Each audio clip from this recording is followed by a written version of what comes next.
that relate to trans and non-binary remain incredibly contentious. I think that the marriage, the idea, and we're celebrating 10 years of same-sex marriage this year, I think that the society has moved on and it has been generally accepted. How many shrimps do you have to eat before you make your skin turn pink? The other things are even more contentious than that was then, and are significantly contentious now, and there is significant brand and partner nervousness around that topic. And so, in my view, they are different things. Eat too much and you'll get sick. Shrimps are pretty rich. I think that we just have to be careful, and it's like that's for others to do, and also the business can't afford to do that. It's the role of others to seek to change narratives. If we start doing too many things, I think it will harm the conversations with advertisers for other things, because it gives the perception that pink news is something different to it is.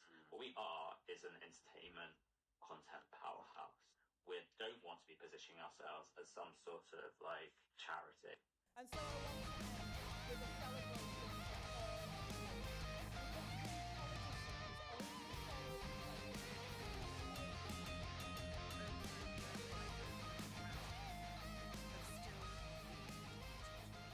Positive attitudes about trans people aren't exactly common in the British media. The BBC's news division has a dedicated transphobe correspondent and has previously centred as reasonable voices in the trans debate. People who literally called for trans people to be lynched. And that's our most well-respected news outlet. If we dare to look at the former liberal bastion that is The Guardian, we'll see manifestos calling for our demise printed every week. And if we're talking about the Daily Mail, the Sunday Times, well, it's a wonder all trans people in Britain haven't burned down the entirety of Fleet Street and sent a hitman after Rupert Murdoch and Lord Rothermere. Cis people have done worse for less. Luckily for the humble British press baron, trans people are a gentlefolk. And despite the crimes waged against the community by the most well-connected people in the country, we took to the streets and looked elsewhere for our news, to places that aren't overtly out for our blood. One such place was, for obvious reasons, Pink News, a website that exists somewhere in the space between a queer news outlet and a British version of BuzzFeed after firing all of their journalists. I've cited Pink News a few times myself on this very channel. After all, it's one of the few news outlets in the UK that isn't actively hostile to trans people. Right? Well, I hate to be the bearer of bad news to anyone that's not as ludicrously online as me, but no, it turns out.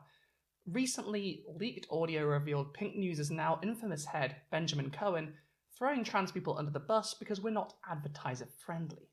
On top of that, a bunch of allegations came out about Ben's anti-union behaviour, terrible working conditions, stealing work from other queer creators, using the newspaper as a platform to boost his own name and ego at the expense of the community, and allegedly, even harassment. So, that's not great. So where is left for us? Owen Jones's YouTube channel? Violent revolution? I don't even know if there's a third option anymore. Well, trans people of Britain, you may have lost Pink News, but the good news is you'll always have the Daily Telegraph, the only newspaper in Britain that's going to cover the downfall of Pink News and their abandonment of trans people. Because I've used them too much in the past to just stay silent now that they're in hot water, especially after the Twitter account doing much of the leaking has since been taken down. And I'm pretty concerned Cohen and the rest of the higher-ups in Pink News are looking to scrub this stuff from the internet entirely. So, without the account with most of the evidence on it being available anymore, that's at Pink News staff, if it's ever allowed to return, I, Bridget Empire, resident transsexual at this here newspaper, am doing my best to document what the hell has been happening with Pink News, and what it means for one of the few news outlets in the UK that gave even the slightest shit about trans people. For those of you who don't know, whether because you're not queer, not British, or you're one of those lucky people that's not chronically online, how do you do that, by the way? Just asking for a friend. Anyway, Pink News is a queer-focused news website with a short-lived print version that lasted just long enough to justify calling the outlet a newspaper. It's been around for almost 20 years now, as weird as that sounds to say out loud, having been founded by Benjamin Cohen, who we'll get back to later, in 2005. While most of the British press is vehemently anti-trans, to the point of almost every newspaper in the country putting out at least one hit piece on the community with every issue, in recent years at least, Pink News has positioned itself, as a queer media outlet should, as a voice standing up for trans people and championing our rights and representation. Or at least they tend in that direction. They have weirdly praised Wes Streeting as a trans ally along with a bunch of other politicians, despite him literally banning puberty blockers for no other reason than to make J.K. Rowling say nice things about him and the Labour Party, and coming out explicitly against trans women on multiple radio outlets, making it clear that he's come to his senses, since seeing us as human beings worthy of basic dignity and respect, something he's been convinced we are now not worthy of, because we're gutter people who he'd happily burn alive to further his own ambitions. For everyone in Wes Streeting's constituency, he only won his election by 500 votes. Hint fucking hint. But I digress. Pink News positioned itself as a pro-trans rights paper, as did other queer magazines like Attitude and Diva, and trans outlets obviously, such as What the Trans, an outlet by an ex-Pink News staffer explicitly made to be everything that Pink News wasn't, not beholden to advertisers, not like to compromise their values. Well, I'm sure that won't be relevant later on. Best not to worry about that. Anyway, Pink News runs the Pink News Awards, in which the good people at this newspaper, and the bad people, presumably, bestow awards on behalf of the entire queer community, to such gay icons as war criminal and architect of the new age of austerity David Cameron, and man who's so transphobic he made a new far-right Scottish nationalist party to fight for an independent trans-bashing Scotland, Alex Salmond. That doesn't seem right. I'm sure it's fine and not an indication that Pink News' values can't be swayed by money or influence at all. After all, they've only published articles by such stalwart trans allies as Tony Blair and Boris Johnson. I don't think that it's reasonable for kids to be deemed so-called Gillick competent to take decisions about their gender or irreversible treatments that they may have. I just don't.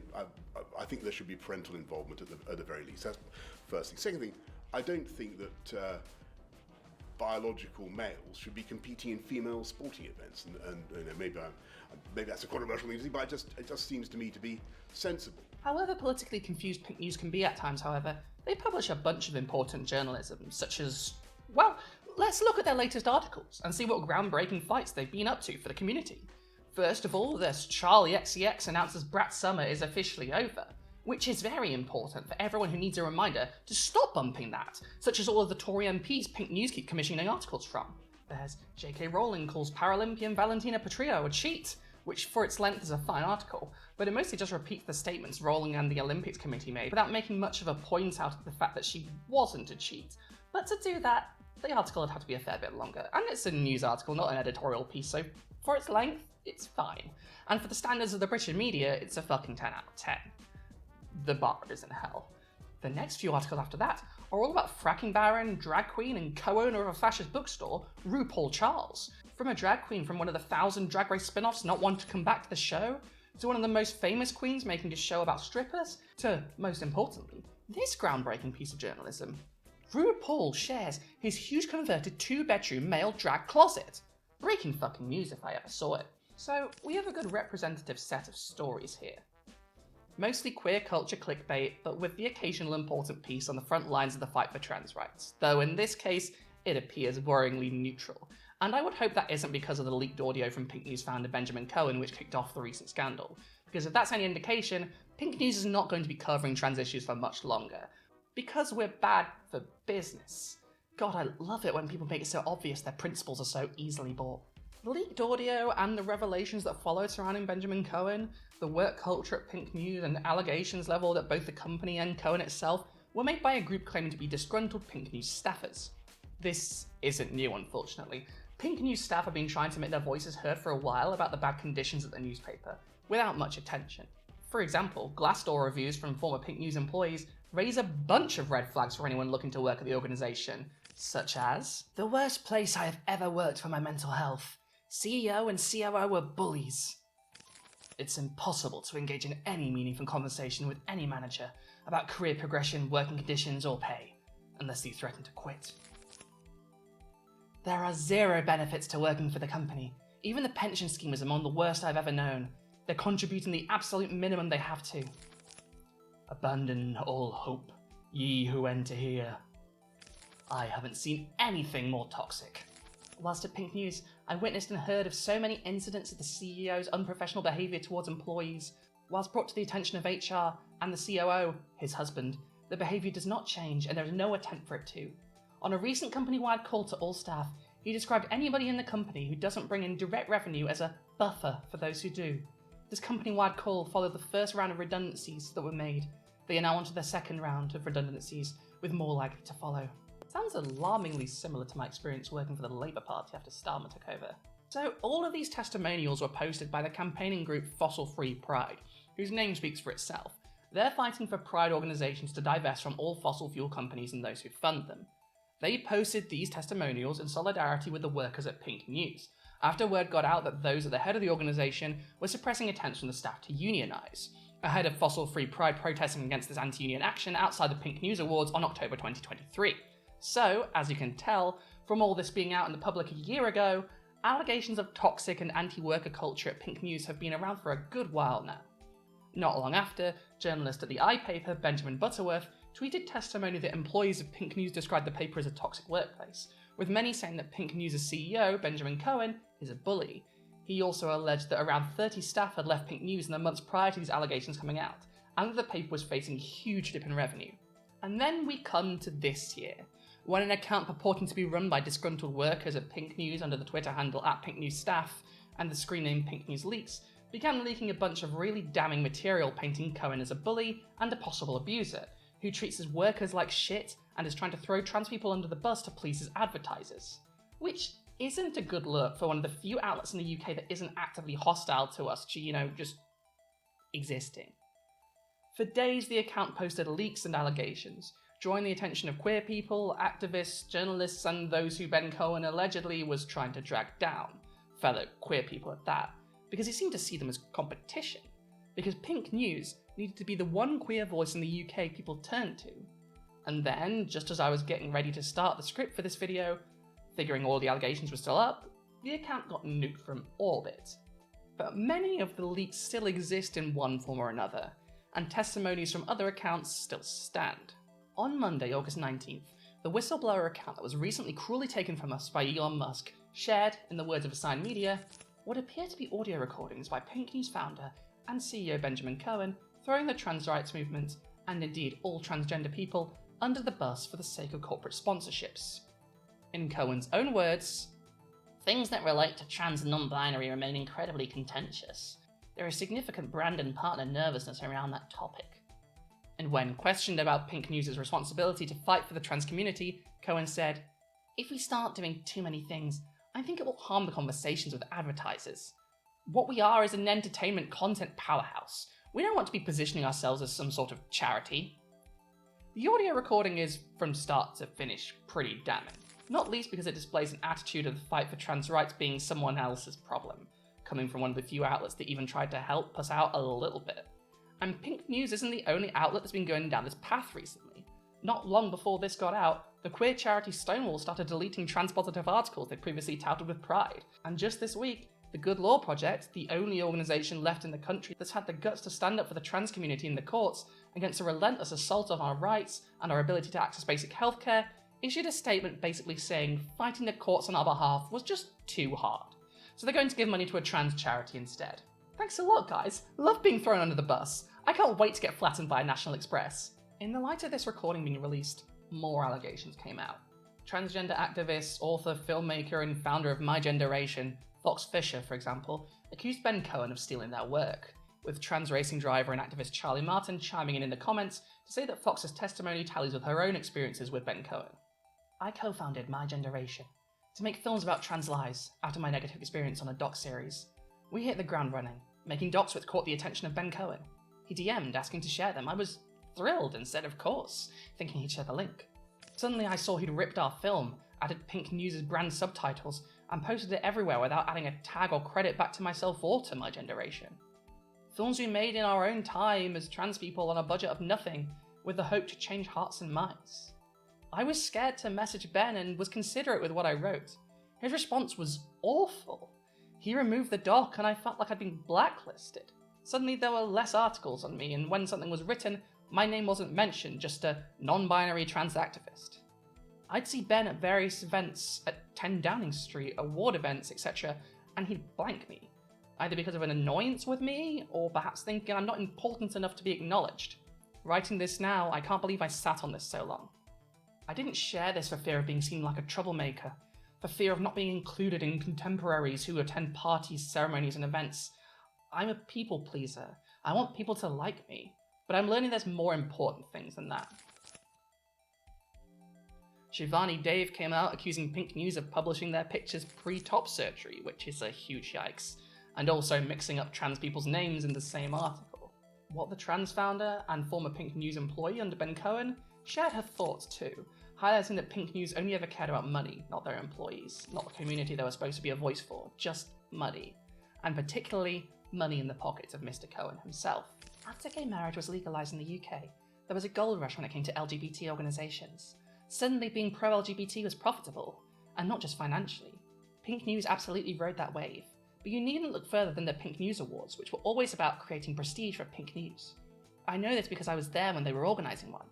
The goal was always to grow the Pink News brand. How many other news outlets do an award show? And it was successful. In the days when I was there, it was 4 people in a WeWork booth, most of the time doing journalism, while Ben went off trying to make connections and occasionally coming in to tell us all to write something that went viral. That became big money. They had something at the right time that made money, and when LGBT stuff, especially trans stuff, became controversial, they were never going to stick around. Do I think this is a good thing? No. That is why I took what I learned at Pink News and made What the Trans the total opposite of Pink News. What the Trans wouldn't exist without Pink News because of what I learned there. I learned a lot that was good, but also saw a lot of bad. News media, any news media that relies on ads and clicks goes to shit. Every single one. Pink News was never going to be an exception to that. It was about getting clicks from the start. And if trans issues risked their business, of course they were going to back away. This might go some way to contextualise how we got to the point where the CEO of one of the few pro-trans outlets in the entire country was caught admitting that he was selling our community out for advertising money. To add further context, this is a decision coming from an all-white, all-cis, all-male executive team, in an outlet meant to represent an entire community. And according to the whistleblowers and assigned media, their HR boss is a close friend of Cohen and James, and any appeal on the decision made by their HR boss would go to CFO Andrew Millett, a close family friend of the Cohens, or to Richard Cohen, Benjamin's father. Diversity at the top, it seems, is not necessarily a priority. According to the whistleblower, since 2022, 6 senior women and 1 black non-binary executive joined under the CEO/COO, but all but 1 left within a year. It's no great surprise that this sort of tight-knit nepotistic management structure would lead to gross abuse and negligence with regards to any staff that Cohen or James might view as disposable nuisances. A quick look at Pink News' reviews on Glassdoor, a website where employees can review their workplace experience anonymously, suggests that working for Cohen and his family and friends may not be the most pleasant experience. Whistleblowers allege that Pink News may have fudged the numbers on that annual revenue over the last few years in order to make the Times' top 100 fastest growing companies list. It's unclear exactly how much profit the entertainment content powerhouse makes, but it's indisputable that they're raking in upwards of £1 million a year, which begs the question, how much money could sincere reporting on trans news possibly cost them? For what it's worth, on Pink News' side, they insist the audio was taken out of context, and later put out a statement denying most of the allegations. Pink News is aware of an anonymous Twitter account purporting to be run by former team members that's posting false, defamatory, and harassing content about Pink News, its leadership, and team members. Pink News is proud of its multi-award winning content and its position as one of the few global media outlets to report in-depth and inclusively for all members of the LGBTQ+ community, including the trans community, whose voices and perspectives we platform every day. But that rings hollow when so many people are corroborating aspects of this story, and while the worst of the allegations, such as the harassment, have disappeared off the face of the earth with the disappearance of the whistleblower's account, we in the community are not likely to forget that or any of the other allegations made against the site. Just to add another one to the mix, We Are Queer AF summarised another audio leak where the CEO and COO, married couple and stars of all these allegations, Benjamin Cohen and Anthony James respectively, discussed how Pink News was an elite sports team, not a family, and that if people are triggered by everything, then staff should be able to get rid of those people. a very cool and normal way for people to be running a queer news org to speak about their employees. These comments wouldn't be out of place on the Joe Rogan Experience. And that so many people have come out in the weeks since with more horror stories about pink news and about Cohen specifically, and that the open secret within queer media workers now being exposed to the truth, well, an open secret, once we've all heard it, isn't an open secret anymore. It's just open. And this isn't even mentioning the reports that the CEO is constantly talking down other prominent figures in the community either, allegedly making it his mission to take down the former publisher of Diva magazine and genuine trans ally Linda Riley, who he had let think he was friends with and who stood up for us when these allegations came out, along with Darren Styles from Attitude magazine, insisting they will always stand up for trans people, which, you know, as a queer organisation, shouldn't have to be said. That should be the bare minimum, but here we are.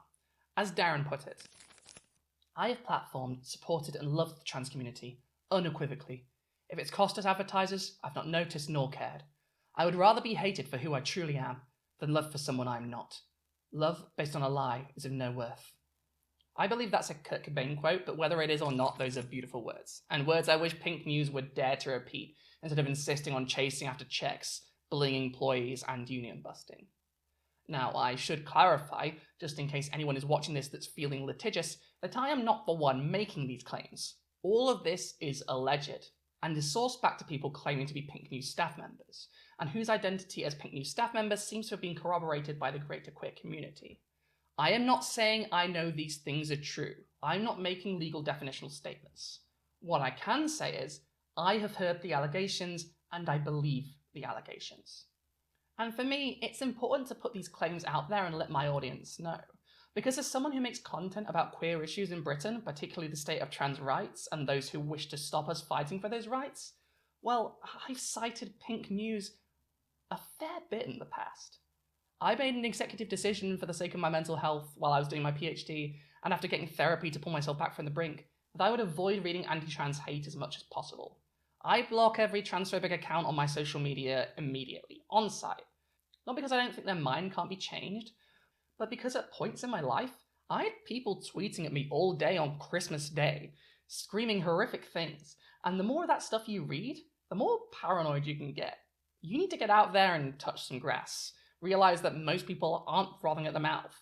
Most people don't give a shit. And the people closest to me, the people that matter, well, they care. And it's their opinion that actually matters. The people that love you. I tend to lean towards outlets that are more trans-friendly when I'm casually reading. Not for research, because that'd be way too narrow a scope, but in my day-to-day life, I'd be intentionally seeking out more stuff from places that I know won't try to recommend me an article about how I should jump off a tall building next. That doesn't work for researching, obviously, and when you're covering the stuff I cover, you're going to be reading the BBC and The Guardian, for example, much more often than places that don't actively wish I was 6 feet under. But I cited Pink News when they covered something I was interested in for this channel. I trusted them more than I should have, because they were actively not transphobic, and it cannot be overstated that in the world of the British media, the bar is in hell. So that's huge. And I need to be looking at how my biases have been giving me rose-tinted glasses when this impossibly low bar is cleared. That's on me. And now I need to play devil's advocate a little, because it would be irresponsible of me to cover all of the leaks from staff members on Twitter, even if just through the limited lens of what survived after the account got sent to Twitter jail, without recounting a response posted from another alleged Pink News staffer on Reddit, who, while not defending the behaviour of Ben Cohen or Pink News, puts the leaked audio in more context, before giving a bunch of information that makes clear that no matter what the context was, Pink News was, and still is, allegedly, a horrendous place to work. This is from 13 days ago at the time of writing, from Reddit user no_party7944 on Our Transgender UK, and it's from a post titled, "I work at Pink News. There's some things I need to get off my chest." And with it in mind, the leaked audio doesn't become acceptable, but it makes more sense than it just coming up out of the blue.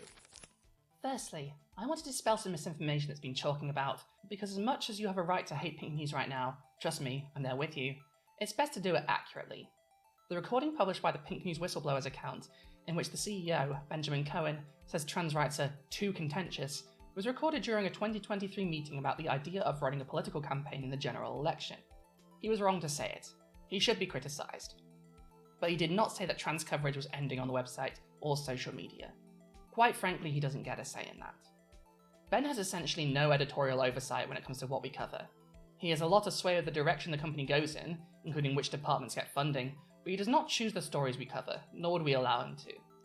With that in mind, let me tell you why Pink News is a terrible place to work.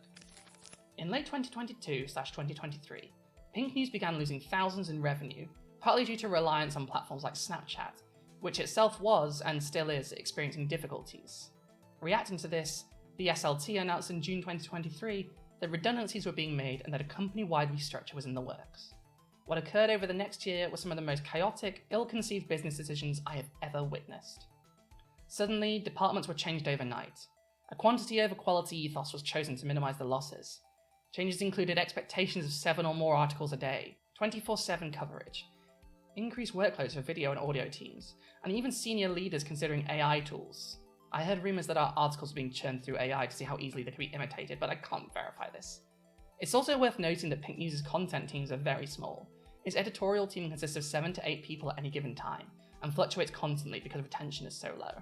The stories that content departments were asked to cover range from redundant to deplorable too. Content that I would consider ableist, fat-shaming, and generally judgmental was suddenly made a priority because it's what gets clicks. This was a time when Ben did begin to have increased editorial oversight, and he became a regular talking point in my therapy sessions. His narcissism really came out during those months in meetings, where he spoke down to employees, ignored people's concerns, and was generally an incredibly difficult person to hear speak at all. I'd even heard that he mansplained sexism to female employees on a call. One moment that is fresh in my mind was during a company-wide workshop, where workers were tasked with drawing a superhero that incorporates Pink News' values. I know it sounds ridiculous, but it was good fun. Teams had so much fun with this workshop.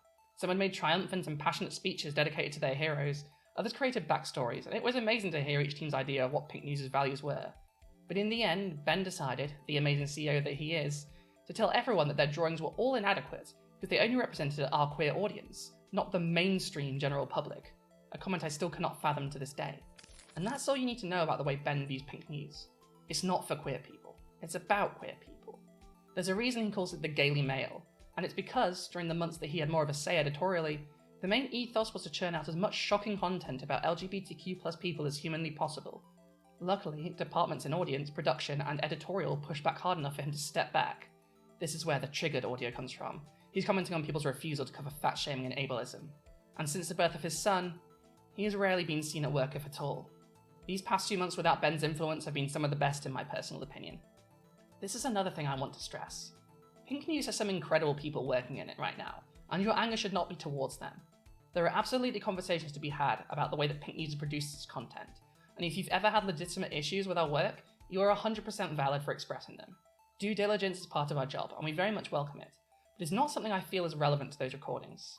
Some of the greatest people I've ever known have worked and still work there, many of them trans or non-binary, and equally disgusted at this entire situation.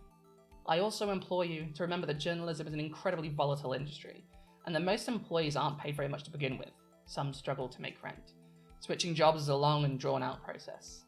There's so much more I could tell you, including Ben's views on Palestine, and the internal harassment of workers by senior members of the team that was so severe it warranted medical leave, but it's too much. Working here has been too much. I urge people to use this as a learning lesson to research where your news comes from, because there are hundreds of Bens out there, ready to jump on a bandwagon like this. And so we have Glassdoor reviews, activist organisations, prominent queer influencers, and alleged former employees on multiple social media accounts corroborating these accusations against Pink News and building a strong case that it's just not what some of us hoped it was. The management doesn't care about the community, never mind its employees and its colleagues. It is, at the end of the day, just another organisation that only exists to make money for the people at the top. And that truly sucks. I wanted to believe that Pink News was different. I wanted to believe that one of the few places that dares to speak up for the trans community actually had principles beyond collecting advertising revenue. But Pink News apparently just isn't that. Maybe some of you worked that out long before me. It took me a fair while to accept this news myself. I really didn't want to believe it. I wanted to believe that Pink News truly cared about representing our community, and not for the first time, I was naive. I should have seen this coming. Once all of the major parties in the country took on overtly transphobic positions, I should have known that it wouldn't be long until the remaining holdouts for trans positivity in the media would fall. After all, the British media and government have a symbiotic relationship and a revolving door, where a job in one is a stepping stone into another. The media does not exist to hold the state to account. Not here. Not now, and maybe never. And if you want to be a news outlet that stays strong, that makes money, that gets views, you have to play the game.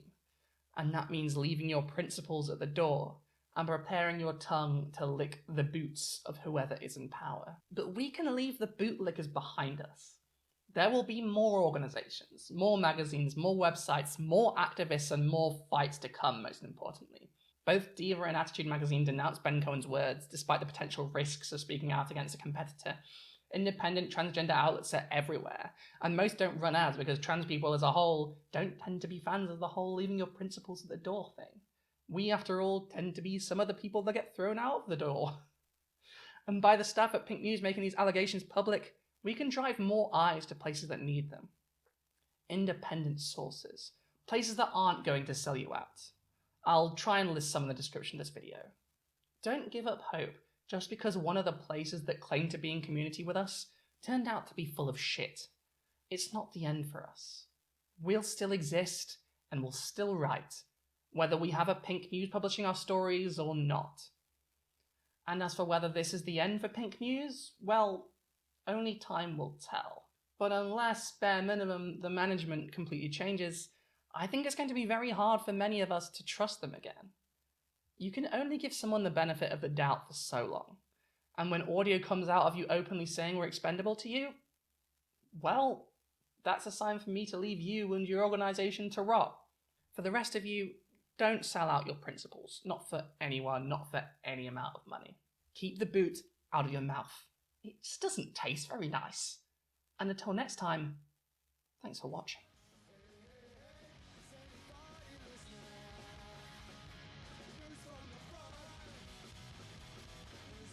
Seriously, like the dirt and the polish. I mean, I guess if it's clean and it's leather, at least it would be technically edible, but also like not vegan, is it? Food is good. Food is not food.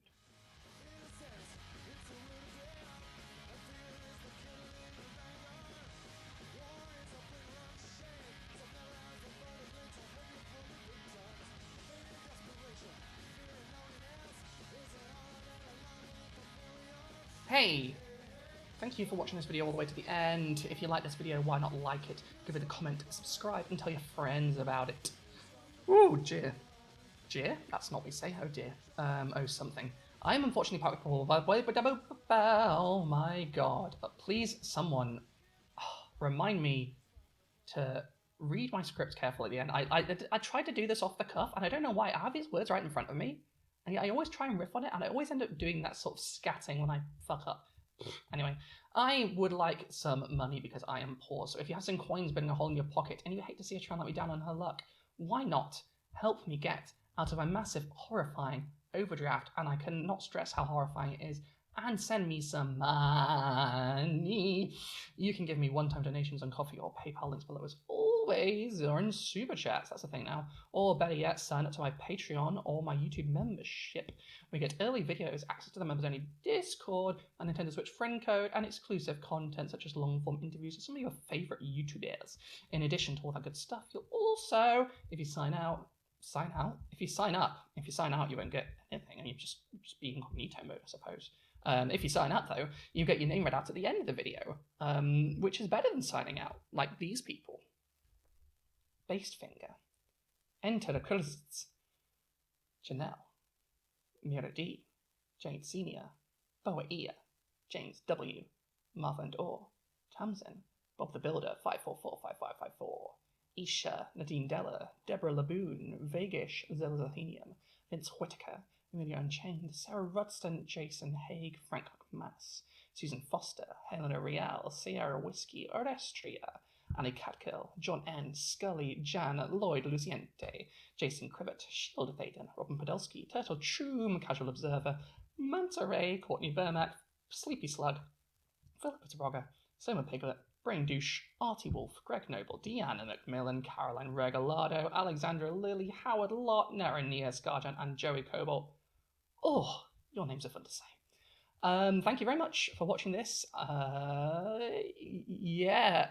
Be careful of people who don't believe what they preach.